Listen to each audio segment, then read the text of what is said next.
আপনারা শুনেছেন যে রায় সুপ্রিম কোর্টের রায় 26,000 প্রায় 26,000 জনের চাকরি বাতিল হয়েছে। 2016 এসএসসির প্যানেল বাতিল হয়ে গিয়েছে, কিন্তু তাতে একটা জটিলতা তৈরি হয়েছে। কি জটিলতা জানাবে আহেলি। একেবারে রাত্রেই প্রায় 26,000-এর চাকরি চলে গিয়েছে এবং এই যে নতুন জটিলতা সেটা আপনাদের জানাবো। আপনারা জানেন যে কয়েকদিন আগে উচ্চ মাধ্যমিক পরীক্ষা হয়েছে, আর সেই উচ্চ মাধ্যমিক পরীক্ষার খাতা দেখা এই মুহূর্তে চলছে। আর খাতা দেখার ক্ষেত্রে একটা জটিলতা সৃষ্টি হয়েছে, কারণ যে 26,000-এর চাকরি চলে গিয়েছে তাদের মধ্যে প্রায় 5,500 শিক্ষক, তারা 11-12-এ পড়ান এবং তারা এই মুহূর্তে উচ্চ মাধ্যমিকের খাতার দায়িত্বে রয়েছেন। সেই খাতা তারা দেখছেন, মাধ্যমিকের খাতা দেখার দায়িত্বেও তারা ছিলেন, সেই খাতা তারা জমা দিয়ে দিয়েছেন, কিন্তু উচ্চ মাধ্যমিকের খাতা দেখা এখনো চলছে।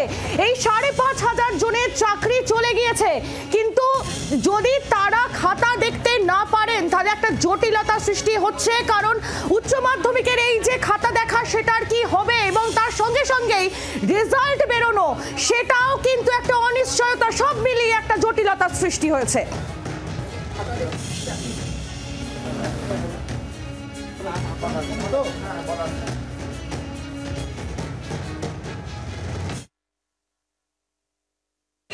যে প্যানেল বাতিল হলো সেই প্যানেলের মধ্যে 11-12-এর প্রায় 5,500 শিক্ষক রয়েছেন যাদেরকে নিয়োগ করা হয়েছিল।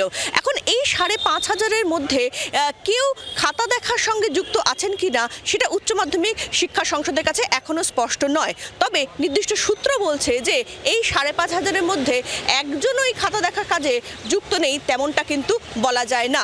ওটা বিষয়টা নিয়ে আলোচনা করে নির্দিষ্টভাবে ব্যবস্থা নেবে যাতে ছাত্রছাত্রীদের কোনো সমস্যা না হয়, সেদিকেই কিন্তু নজর রাখা হবে। জি24 ঘন্টার জন্য ক্যামেরা জয়ন্তর সঙ্গে শ্রেয়সী, কলকাতা।